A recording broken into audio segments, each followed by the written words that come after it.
एक समय था जब अंबेडकर की फोटो देख के लोग हाथ जोड़ते थे, लेकिन आज उसी अंबेडकर की फोटो सोशल मीडिया पर मीम बन गई है।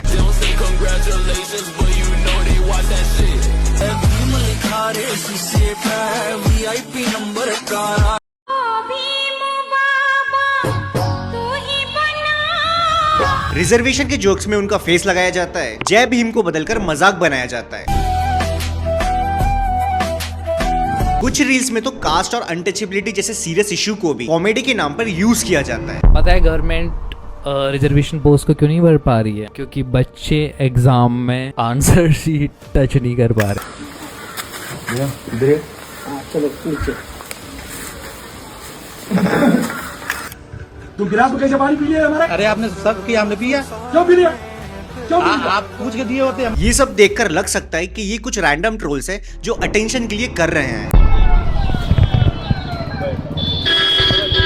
ब्राह्मण न कभी झुका था, न कभी झुकेगा। लेकिन जब आप अलग अलग इंसिडेंट को जोड़कर देखते हो तो एक बड़ा पैटर्न नजर आता है।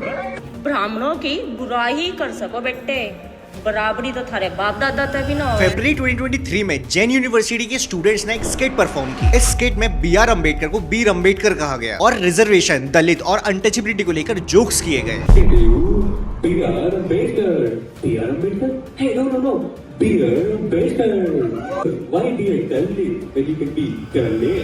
वीडियोस वायरल हुई, स्टूडेंट सस्पेंड हुए, पुलिस कंप्लेन हुई और पूरा मैटर नेशनल कंट्रोवर्सी बन गया। दिल्ली के Indian institute of mass communication यानी IIMC में भी कुछ ऐसे व्हाट्सएप मैसेजेस और मीम सर्कुलेट हुए जहां अंबेडकर जयंती के आसपास अंबेडकर को रिडिक्यूल किया गया। इवन SC/ST के स्टूडेंट्स को टारगेट करने वाले भी मैसेजेस किए गए थे। यानी बात सिर्फ किसी अनोनिमस मीम अकाउंट तक लिमिटेड नहीं है, ये वेल नोन एजुकेशनल इंस्टीट्यूट के स्टूडेंट्स के बीच में भी हो रहा है। इंस्टाग्राम और बाकी सोशल मीडिया प्लेटफॉर्म पे भी ऐसे जोक्स आते रहते हैं। किसी नॉर्मल कॉमेडी वीडियो के ऊपर एक कैप्शन लगा दिया जाता है, जैसे लोअर क्लास फ्रेंड को खाना देते हुए, फिर उस डिस्पोजेबल बाउल को डस्टबिन में फेंक दिया जाता है। कहीं रिजर्वेशन को लेकर अंबेडकर की फोटो यूज होती है तो कहीं कास्ट प्राइड के नाम पर ब्राह्मण swag, Rajput attitude, Jat power ऐसे वर्ड्स को यूज करके अपने आप को बूस्ट करते हैं। मतलब जो चीज पाने के लिए आपने कुछ मेहनत तक नहीं की, उसका इतना फ्लेक्स करना आखिर दिखाता क्या है? प्रलयम दुष्कृत बालयम प्रबलम।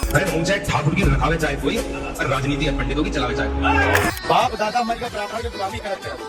के बेटे में स्टोरी लगाओ, कहां दबदबा है, दबदबा रहेगा। किसी भी चौराहे पे अंबेडकर के स्टैचू को डैमेज करना और फिर फोटो को इंसल्ट करने के केसेस आए दिन आते रहते हैं। 2024 से 2026 के बीच उत्तर प्रदेश, गुजरात, पंजाब, उत्तराखंड, मध्य प्रदेश, महाराष्ट्र और दूसरे स्टेट में भी अंबेडकर स्टैचू को डैमेज करने के, पेंट लगाने के, चश्मा तोड़ने के और फोटो जलाने के इंसिडेंट काफी आते रहते हैं। सी आई एम नॉट सेइंग कि ये सब इंसिडेंट यंग जनरेशन करती है, कुछ एंटी सोशल एलिमेंट्स भी होंगे, पर इस बात से कभी डिनाई नहीं किया जा सकता कि इस जनरेशन में, स्पेशली यूथ कल्चर में, अंबेडकर को लेके जो चेंज दिख रहा है उससे भी इग्नोर नहीं किया जा सकता। इसी वजह से द रियल क्वेश्चन इज कि अंबेडकर को लेके जेनजी के एक सेक्शन में इतना एंगर और मजाक आखिर आ कहां से रहा है? इसका एक जवाब ये हो सकता है कि कास्ट सिस्टम अभी भी जिंदा है।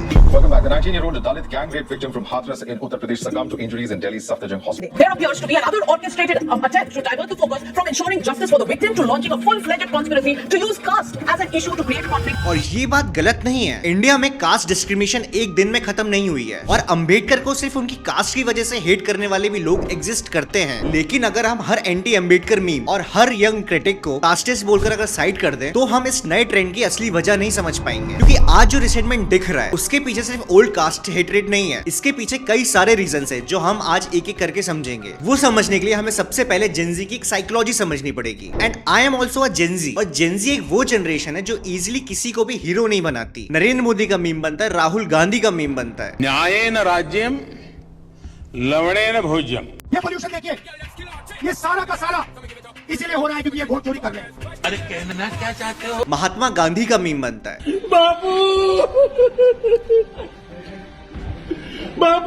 जवाहरलाल नेहरू और वीर सावरकर दोनों ही ट्रोल होते हैं। रिलीजियस जोक से लेके बॉलीवुड एक्टर तक कोई भी इंटरनेट के जोक से सेफ नहीं है। पुरानी जनरेशन के आपको कई लोग मिल जाएंगे जो इनकी फोटो अपनी दीवार पे टांग के रखते हैं, उनकी पूजा तक करते हैं। लेकिन इंटरनेट जनरेशन उसी फोटो को एक मीम टेम्पलेट बना देती है। अब ये सही है कि गलत, वो एक एकदम अलग डिबेट है। लेकिन इंटरनेट कल्चर का नेचर ही कुछ ऐसा है, जिसे आप बहुत सीरियस और अनटचेबल बनाओगे, जेनजी सबसे पहले उसी को टच करने की कोशिश करेगी। और अंबेडकर के केस में भी यही चीज बहुत इंपॉर्टेंट हो जाती है। अंबेडकर को रिस्पेक्ट करना बहुत बहुत नॉर्मल है। इंडिया के constitution making process, caste discrimination के खिलाफ उनकी फाइट और सोशल इक्वालिटी के डिबेट में उनका रोल बहुत बड़ा था। प्रॉब्लम रिस्पेक्ट से शुरू नहीं होती, प्रॉब्लम तब शुरू होती है जब रिस्पेक्ट धीरे धीरे ऐसे हीरो वर्शिप में बदल जाए, जहाँ हिस्टोरिकल फिगर को क्वेश्चन करना ही इंसल्ट माना जाता है। भीम का जन्मदिन धूमधाम से मनाया। आज अंबेडकर के किसी भी आइडिया को अगर आप क्वेश्चन करोगे तो कई बार आंसर्स उस क्वेश्चन पे नहीं आता, बल्कि क्वेश्चन करने वाले के इंटेंशंस पे सवाल उठाए जाते हैं। रिजर्वेशन पॉलिसी पे अगर आप कुछ क्वेश्चन करोगे तो कुछ लोग सीधा आपको कास्टिस्ट बोल देंगे। अंबेडकर की किसी पॉलिटिकल पोजीशन को अगर क्रिटिसाइज करो तो डिस्कशन फैक्ट से निकलकर तुम अंबेडकर के अगेंस्ट के हो उस पर चला जाता है, और यही चीज जिंजी के अंदर रिएक्शन स्टार्ट कर देता है। साइकोलॉजी में सिंपल सा आइडिया है जिसे साइकोलॉजिकल रिएक्टेंस कहते हैं। इसका मतलब यह है कि जब इंसान को लगता है कि उसकी फ्रीडम को जबरदस्ती रोकने की कोशिश हो रही है तो उसके अंदर वही काम करने की इच्छा और बढ़ सकती है। आप अगर किसी टीनेजर से बार बार बोलोगे कि ये मूवी नहीं देखना, तो हो सकता है कि वो अब बस वही मूवी देखना चाहता है। आप अगर बोलोगे कि इस जोक को क्रैक करना या इस पे हंसना अलाउड नहीं है, तो वो एग्जैक्टली उसका अपोजिट ही करेंगे। तो अगर किसी यंग पर्सन को लगे कि दुनिया के हर हिस्टोरिकल फिगर को क्वेश्चन किया जा सकता है लेकिन अंबेडकर को क्वेश्चन करना अलाउड नहीं है, तो उसके माइंड में नेचुरली सवाल आएंगे कि अंबेडकर के लिए अलग रूल्स क्यों है। और सबसे मजेदार बात पता है क्या है? अंबेडकर खुद हीरो वर्शिप के अगेंस्ट थे। 25 नवंबर 1949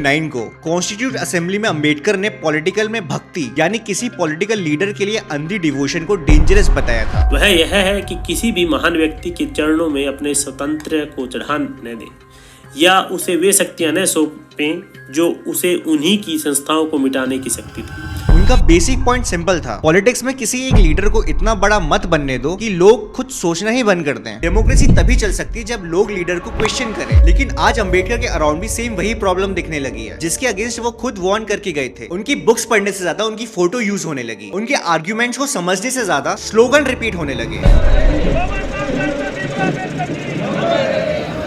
अंबेडकर ने एग्जैक्टली क्या कहा था, किन बातों पर वो टाइम के साथ बदले, किन लीडर से उनका कॉन्फ्लिक्ट था, उनकी इकोनॉमिक थिंकिंग क्या थी और उनकी पॉलिटिकल चॉइसेस में क्या प्रॉब्लम थी, इस चीज पे कभी भी डिस्कशन नहीं होता। लेकिन अंबेडकर की इमेज को इंसल्ट किसने की, स्टैच्यू को किसने टच किया और किसने उनके अगेंस्ट क्या बोला, ये तुरंत पॉलिटिकल इशू बन जाता है। और कुछ लोग बस अंबेडकर को सपोर्ट करने के नाम पे उनका वॉलपेपर लगा लेते हैं, उनके नाम का टैटू बनवा लेते हैं और कुछ ऐसी ही फालतू चीजें करते हैं। जेंजी को ये कॉन्ट्रडिक्शन क्लियरली दिखता है। अगर गांधी को क्वेश्चन करना अलाउड है तो अंबेडकर को भी क्वेश्चन करना अलाउड होना चाहिए। अगर सावरकर की राइटिंग क्रिटिसाइज हो सकती है तो अंबेडकर की राइटिंग भी हो सकती है। अगर रिलीजियन बुक को, ओल्ड ट्रेडिशन को रैशनल थिंकिंग के नाम पर क्वेश्चन किया जा सकता है तो अंबेडकर के आइडियाज भी सेम रूल के अंदर आने चाहिए। रिस्पेक्ट और वर्शिप में यही डिफरेंस है। रिस्पेक्ट का मतलब है कि आप किसी की कॉन्स्टिट्यूशन को मानो, वर्शिप का मतलब है कि आप उस इंसान को क्वेश्चन करना ही बंद कर दो। और जिंजी को वर्शिप करने वाली पॉलिटिक्स बिल्कुल पसंद नहीं है। लेकिन अगर सिर्फ यही प्रॉब्लम होती तो अंबेडकर के अगेंस्ट इतना पर्सनल रिएक्शन नहीं होता। इस गुस्से का एक और रीजन है जो स्टूडेंट्स के लिए हीरो वर्शिप से भी ज्यादा जरूरी, और वो रीजन है रिजर्वेशन। एक 18 साल का स्टूडेंट अंबेडकर की बुक्स नहीं पढ़ रहा होता, उसने शायद पूना पैक्ट के बारे में भी प्रॉपर्ली नहीं पढ़ा होगा, उसको अंबेडकर के इकोनॉमिक्स आइडिया के बारे में भी कुछ नहीं पता होगा, उसको ये भी नहीं पता होगा कि अंबेडकर लेबर रिफॉर्म या फेडरल सिस्टम को लेकर क्या सोचते थे। लेकिन उसको अपने एग्जाम के मार्क्स पूरे पता है, उसको अपनी रैंक पता है, अपनी कैटेगरी पता है, उसको कट ऑफ पता है, और यहीं से उसका अंबेडकर के साथ एक अलग रिलेशन चालू हो जाता है। अब जेईई एडवांस 2025 का एग्जांपल ले लेते हैं। कॉमन रैंक लिस्ट में आने के लिए मिनिमम एग्रीगेट क्वालिफाइंग मार्क्स 74 थे। ओबीसी, एनसीएल और जनरल ईडब्ल्यूएस के लिए ये 66 थे, जबकि एससी और एसटी रैंक लिस्ट के लिए मिनिमम एग्रीगेट क्वालिफाइंग मार्क्स सिर्फ 37 थे। अब रिजर्वेशन सपोर्ट करने वाले इसके पीछे स्ट्रॉन्ग रीजन देंगे। वो कहेंगे कि इंडिया में हर कम्युनिटी सेम स्टार्टिंग पॉइंट से स्टार्ट नहीं होती, एजुकेशनल एक्सेस सेम नहीं होता, कास्ट डिस्क्रिमिनेशन का इशू बहुत रियल है, सोशल सपोर्ट सेम नहीं रहा और रिप्रेजेंटेशन में भी गैप है। ये आर्गुमेंट्स काफी सीरियस है और इनको इग्नोर नहीं किया जा सकता। लेकिन अब एक स्टूडेंट का एंगल देखो, उसने क्लास 11th और 12th सिर्फ कोचिंग में निकाल दी, रोज मॉक टेस्ट दिए, हर मार्क्स को कंपेयर किया, उसको घर पर बोला गया कि मेहनत करो, अच्छी रैंक लाओ और तुम्हारी फिर लाइफ बन जाएगी। फिर सेम एग्जामिनेशन के रिजल्ट में उसको अलग कैटेगरी के अलग अलग क्वालिफाइंग नंबर्स दिखे। उसके माइंड में एक सिंपल सा सवाल आता है कि अगर एग्जाम सबके लिए सेम है तो मिनिमम मार्क्स सेम क्यों नहीं है। 4 बार से बिल्कुल बाउंड्री पे आके रह जाता हूँ, मतलब एक बार बंदा रह जाए, 2 बार रह जाए तो उसको लगता है कहीं ना कहीं मेरी सीट खाई जा रही है बार बार, क्योंकि जो हमसे कम मार्क्स लाने वाले बच्चे उनका सिलेक्शन हो गया है कहीं कहीं। आप उसको रिजर्वेशन की हिस्ट्री समझा सकते हो, आप उससे डिसएग्री भी कर सकते हो, पर ये बात आप भी मानोगे कि उस स्पेसिफिक स्टूडेंट के साथ गलत हुआ जो इतना पढ़ने के बाद भी कम मार्क्स लाने वाले स्टूडेंट से पीछे रह गया। पर आज इंडिया में जो पूरा रिजर्वेशन सिस्टम है उसकी हर पॉलिसी अंबेडकर ने नहीं बनाई। ओबीसी रिजर्वेशन मंडल पॉलिटिक्स के थ्रू बाद में बड़ा इशू बन गया। डिफरेंट गवर्नमेंट्स ने अलग कोटा और रूल्स ऐड किए। ईडब्ल्यूएस रिजर्वेशन तो बहुत बाद में आया, लेकिन average social media user reservation की पूरी 70 साल की हिस्ट्री नहीं देखता। उसके लिए रिजर्वेशन का फेस सिर्फ अंबेडकर है। इसी वजह से रिजर्वेशन पर एंगर बहुत जल्दी अंबेडकर पे एंगर बन जाता है। लेकिन यहाँ पे स्टोरी खत्म नहीं होती, क्योंकि जेनजी अंबेडकर को सिर्फ एग्जाम के थ्रू जज नहीं कर रही, वो उन लोगों को भी देख रही है जो आज अंबेडकर के नाम पर पॉलिटिक्स कर रहे हैं। अब यहाँ पे चंद्रशेखर आजाद जैसे लीडर का एग्जाम्पल इंपॉर्टेंट हो जाता है। अभी 2 महीने पहले ही बाराबंकी से चंद्रशेखर आजाद ने सो कॉल्ड अपर कास्ट को धमकी देते हुए कहा कि वो चमड़ा उतारना भी जानता है, उसका जूता बनाना भी जानता है, और वक्त आने पर उस जूते को सर पे मारना भी जानता है। हम चमड़ा उतारना भी जानते हैं, उसका जूता बनाना भी जानते हैं, और समय आने पर सर पे पटक के मारना भी जानते हैं।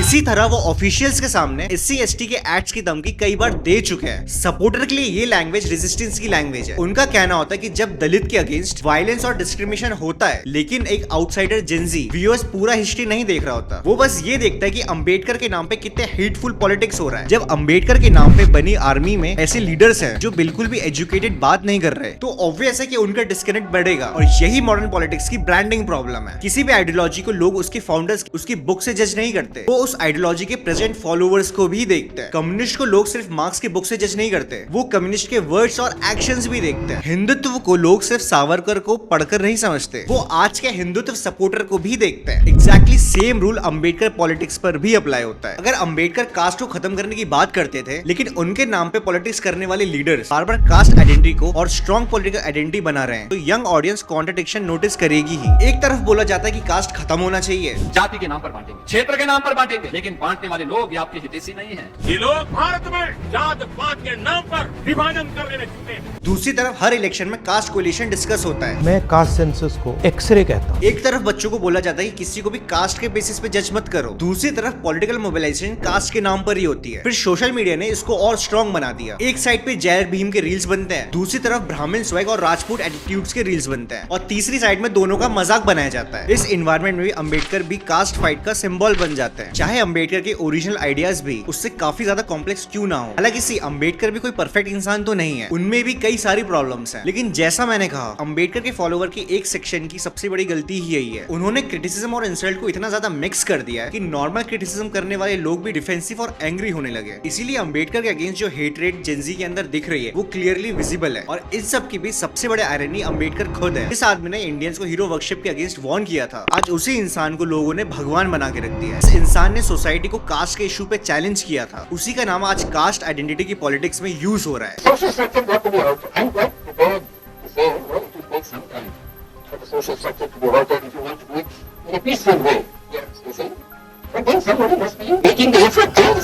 अब इस सब का मतलब ये नहीं है कि पूरी जेनजी अंबेडकर को हेट करती है, ऐसा क्लेम करना गलत होगा। बहुत सारे यंग लोग आज भी अंबेडकर को स्ट्रांगली एडमायर करते हैं, बहुत सारे यंग स्टूडेंट्स उनकी बुक्स पढ़ते हैं और उन्हें इक्वालिटी के सिंबल के रूप में दिखते हैं। लेकिन साथ ही ऐसा ग्रुप भी ग्रो हुआ है जो जेन्युइनली अंबेडकर को हेट करता है। कुछ उनके आइडियाज को क्वेश्चन करते हैं, कुछ रिजर्वेशन की वजह से उन पे गुस्सा रहता है, कुछ अंबेडकर की पॉलिटिक्स को डिसलाइक करता है, और कुछ सिर्फ इंटरनेट के एजी ह्यूमर का पार्ट बनाकर उनका मजाक उड़ाता है। इसी विजिबल चेंज को समझना बहुत जरूरी है। अब अगर इस हेट का सॉल्यूशन जाना है तो इस वीडियो पे 1000 लाइक कर दो। I will meet you in the next video.